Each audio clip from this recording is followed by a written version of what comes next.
ordonnée.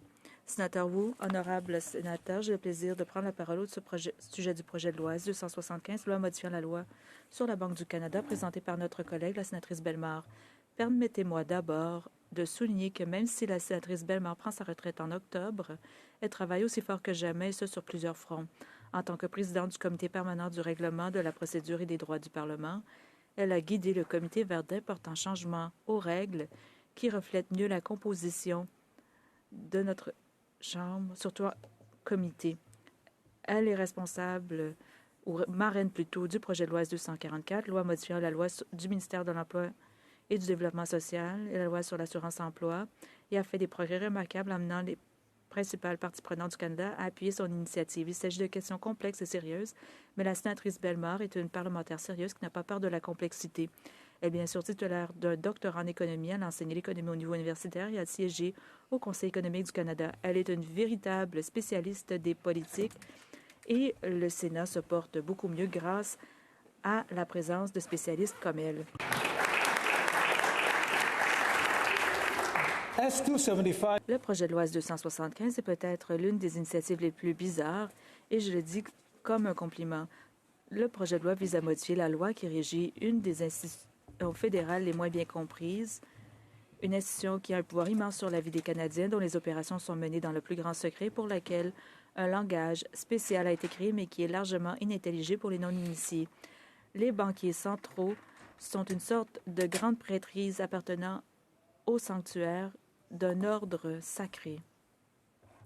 Ils se penchent sur des textes obscurs, sacrés, généralement sous la forme de modèles mathématiques, débattent d'une sorte de théologie, d'épistémiologie et de phénoménologie, procèdent à des rituels sacrés qui se doublent de conférences de presse et de discours et se rendent chaque année en pèlerinage dans des sanctuaires tels que Jackson Hole dans le Wyoming et Bâle en Suisse. Ils sont un peu aussi comme nous, dans le sens qu'ils ont un pouvoir non élu. Personne n'a voté pour M. Macklem ou M. Paulos avant lui, ou l'un de leurs prédécesseurs. Et pourtant, le gouverneur a un pouvoir impressionnant sur l'économie canadienne, qui, à son tour, affecte tous les aspects de la vie des Canadiens. La conception même des banques centrales modernes veut que le gouverneur soit nommé par le gouvernement en place, mais qu'il prenne des décisions en matière de politique monétaire indépendamment des souhaits du gouvernement et parfois contraires à ses souhaits.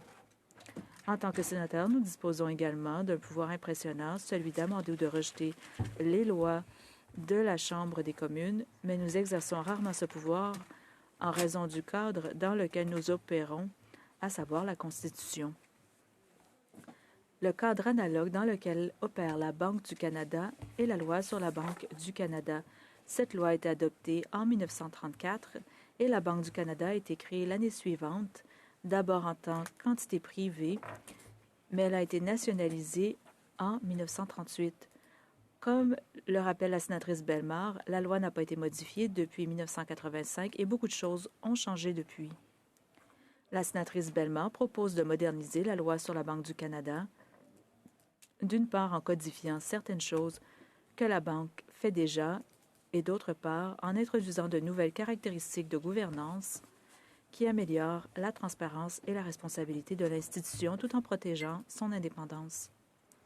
Par exemple, elle abrogerait le préambule de la loi actuelle qui sert jusqu'à présent de mandat à la Banque du Canada. Le préambule stipule que, et je cite, « Il est souhaitable d'établir une banque centrale au Canada pour réglementer le crédit et la monnaie dans l'intérêt de la vie économique de la nation, pour contrôler et protéger la valeur externe de l'unité monétaire nationale et pour atténuer par son influence les fluctuations du niveau général de la production, du commerce, des prix et de l'emploi, dans la mesure où cela est possible dans le cadre de l'action monétaire et d'une manière générale pour promouvoir le bien-être économique et financier du Canada. » Je vous ai dit que la Banque utilise un langage inintelligible. Au lieu de ce préambule, la sénatrice Bellemare crée un mandat explicite pour la Banque inscrit dans la loi elle-même comme suit, et je cite, « La Banque a pour mission d'assurer la stabilité financière du Canada et des institutions financières canadiennes et de promouvoir la prospérité durable et équitable ainsi que le bien-être de tous les Canadiens. » La nouveauté de sa proposition réside dans l'introduction dans la loi des termes prospérité durable et équitable et bien-être de tous les Canadiens. Fin de la citation. Par opposition à l'objectif plus générique du préambule qui est de promouvoir la prospérité économique et financière du Canada. Ce faisant, elle codifie ce que l'on pourrait appeler un double mandat pour la Banque. Et l'on pourrait même dire qu'elle est allée au-delà d'un double mandat en introduisant les termes équitable et durable qui sont élastiques dans leur signification. Contrairement à d'autres banques centrales telles que la Federal Reserve Bank aux États-Unis, la Banque du Canada est généralement considérée comme ayant un mandat unique de stabilité des prix. Il est intéressant de noter que la loi actuelle ne mentionne pas la stabilité des prix et peut en fait être interprétée comme ayant déjà un double mandat par sa référence à la production, le commerce, le prix et l'emploi. L'amendement de la sénatrice Bellemare énonce cependant un double mandat en termes plus clairs. Dans cette mesure, ces amendements ne sont pas radicaux. En fait, la Banque conclut avec le gouvernement du Canada des accords renouvelables d'une durée de 5 ans fait déterminer le cadre de la politique monétaire pour cette période. Dans la dernière déclaration conjointe sur le renouvellement du cadre de la politique monétaire, le gouvernement du Canada et la Banque du Canada ont déclaré qu'ils estimaient que la meilleure contribution de la politique monétaire au bien-être des Canadiens était de continuer à mettre l'accent sur la stabilité des prix. Mais ils ont également convenu que la politique monétaire devrait continuer à soutenir un niveau maximum d'emploi durable tout. Ainsi, alors que le cadre actuel de la politique monétaire du Canada prévoit de se concentrer sur la stabilité des prix tout en gardant un œil sur l'emploi, les amendements de la sénatrice Bellemare feront en sorte que la Banque se concentre également sur la stabilité financière et sur une prospérité durable et équitable. L'idée d'un double mandat n'est pas nouvelle et a été débattue par les économistes et les observateurs des banques centrales pendant de nombreuses années, pendant la période de faible volatilité économique qui a duré plus de 20 ans à partir des années 1980, connue sous le nom de la Grande Modération. Ce débat n'a pas suscité beaucoup d'enthousiasme parce qu'il semblait que la gestion macroéconomique dans les économies industrielles avait atteint un point idéal pour lisser les cycles économiques. Mais cette complaisance a été perturbée par la grande crise financière de 2007-2008 qui a mis à nu l'effet de levier caché de certaines économies avancées dues à la financiarisation excessive des actifs réels que même les banques et les sociétés d'investissement n'avaient pas bien compris, sans parler des régulateurs. Les banques centrales du monde entier ont alors longuement regardé le précipice et n'ont réussi que de justesse à empêcher leurs économies d'y tomber. Pour ce faire, elles ont procédé à une expansion massive des liquidités, notamment en transférant des dettes directement dans leur bilan d'une manière sans précédent. Cela s'est traduit par une baisse des taux d'intérêt de référence, qui étaient déjà bas en termes réels, et dans certains cas, par des taux d'intérêt réels négatifs. Ce phénomène est connu sous le nom générique d'assouplissement quantitatif ou, de façon euphémique, de politique monétaire non conventionnelle. Nous devrions être reconnaissants aux grands prêtres de la Banque centrale d'avoir rompu leurs propres vœux, d'avoir réécrit leur texte sacré pour s'adapter à ces politiques non conventionnelles et, ce faisant, d'avoir sauvé l'économie mondiale d'une dépression catastrophique. Mais ce faisant, ils ont semé les graines d'une explosion des emprunts et ont créé chez les emprunteurs l'attente que les taux d'intérêt ultra bas étaient là pour durer. En effet, les marchés financiers et les emprunteurs ont eu l'impression que la grande modération avait été prolongée grâce à une brillante intervention politique. Ce qu'ils n'ont pas anticipé et qu'ils n'auraient pas pu anticiper, c'est le signe noir d'une pandémie mondiale, la COVID-19. Cette pandémie a provoqué un ralentissement économique mondial instantané qui n'était pas dû à une défaillance de la demande globale, mais plutôt à une défaillance de l'offre globale de la production. Il s'agissait une fois d'un nouveau type de choc macroéconomique auquel le monde moderne n'était pas habitué et pour lequel il fallait improviser de nouvelles politiques publiques. Au Canada, cela s'est traduit par la PCU, la SSUC, le PCE, la PCUE, la UCLC, du FAR et du CUEGE, ainsi que par des ajustements à l'ACE et la sécurité de la vieillesse. Jamais dans l'histoire de la politique économique, autant d'acronymes n'ont été créés en si peu de temps. Dans l'ensemble, la réponse politique a fonctionné. La théorie de base pour faire face à une récession du côté de l'offre causée par une incapacité à produire en raison de restrictions sanitaires consistait à préserver la capacité des entreprises à poursuivre leurs activités lorsque les conditions le permettaient. Cette stratégie était la bonne, mais certaines entreprises n'ont pas pu résister à la période d'inactivité prolongée et ont dû fermer leurs portes. D'autres entreprises qui ont survécu ont néanmoins perdu une partie de leur capacité de production à raison de la perte de travailleurs et de machines ou parce que les fournisseurs ont disparu, se sont tournés vers d'autres secteurs d'activité. Il est donc inévitable que lorsque l'émissaire est ouverte, l'industrie ne puisse pas retrouver rapidement les niveaux d'activité d'avant la crise et certainement pas aussi rapidement que la demande refoulée pour ses biens et services augmentés par les niveaux records d'épargne accumulés pendant les 2 années et plus d'austérité inévitable. C'est pourquoi, lorsque l'inflation a augmenté il y a environ 2 ans, de nombreux économistes ont estimé qu'elle était en grande partie due aux entreprises qui s'efforçaient d'augmenter leur production après une longue période d'inactivité et qui découvraient que nombre de leurs fournisseurs étaient confrontés aux mêmes problèmes, ce qui entraînait des déficits de production par rapport à la demande, d'où des pressions inflationnistes. C'est ce que l'on a appelé l'hypothèse de l'inflation transitoire, qui a été largement tournée en dérision, mais qui pourrait en fait expliquer une grande partie de ce à quoi nous avons assisté au cours des 2 dernières années. Quoi qu'il en soit, et pour revenir au thème de mon discours, la Banque du Canada a réagi de la seule manière qu'elle connaissait, à savoir en augmentant les taux d'intérêt. Les Canadiens qui n'ont pas atteint l'âge adulte avant la fin des années 80 ont bien sûr réagi avec horreur à l'idée que les taux d'intérêt pouvaient augmenter. D'où les grincements de dents sur la question de savoir si la Banque faisait ce qu'il fallait et les nombreuses critiques gratuites adressées au gouverneur par des politiciens et des experts sur la base de ce que John Maynard Keynes a un jour décrit comme des hommes pratiques qui sont les esclaves d'un économiste défunt. Certains dirigeants politiques font appel à des économistes défunts, dans le cadre d'un autre débat important sur les politiques publiques qui font rage actuellement, mais cela fera l'objet d'un autre discours.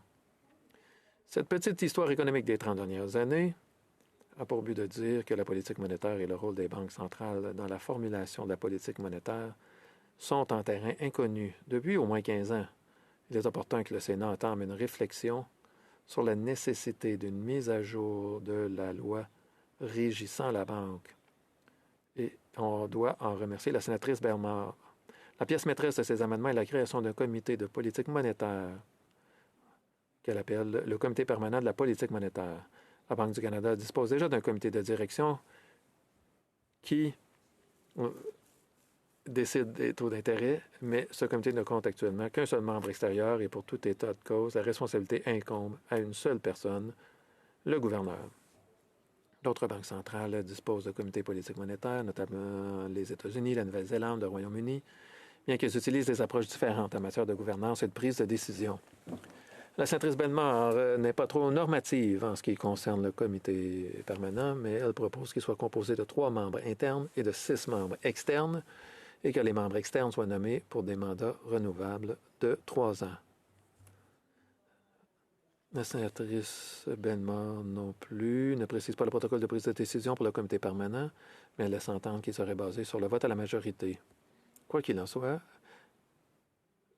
la dynamique de groupe, la structure des réunions et la volonté des membres de partager les informations soulèvent des questions importantes qui affecteront la qualité des décisions prises par le comité dans son ensemble.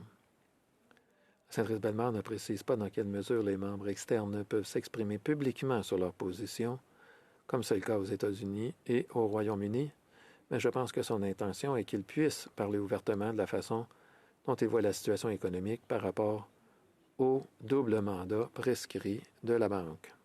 En effet, au Royaume-Uni, les membres externes sont individuellement responsables devant le Parlement et peuvent être invités à témoigner. Cependant, un comité individualiste qui se révèle aussi être fracturé en communiquant des points de vue différents sur l'état de l'économie ou l'évolution des taux d'intérêt pourrait créer de la confusion parmi le public, sans parler du fait que les décisions de politique monétaire seraient faussées. Il va sans dire que la nomination de membres externes possédant l'expertise requise est extrêmement importante. La sénatrice Bellemare déléguerait cette tâche au gouverneur en consultation avec le sous-ministre des Finances et une 3e personne serait choisie par le gouverneur et le sous-ministre des Finances. Elle établit un ensemble de critères de compétences très exigeantes qui incluent la reconnaissance d'une expertise dans au moins 3 des 5 catégories de connaissances techniques suivantes.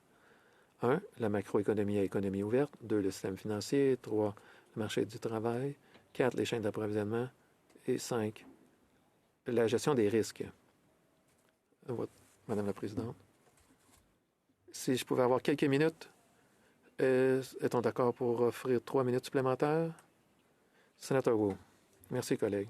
Il pourrait s'avérer difficile de trouver des personnes qui soient des experts reconnus dans 3 des 5 domaines. Il est certain qu'il faudrait beaucoup de confiance en soi pour que quelqu'un mette dans son CV qu'il est un expert reconnu dans plus d'un ou 2 de ces domaines.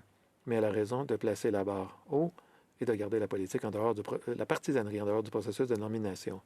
L'une de ces propositions me laisse quelque peu perplexe, à savoir l'obligation de publier chaque année le modèle coût-bénéfice utilisé par la banque pour prendre ses décisions.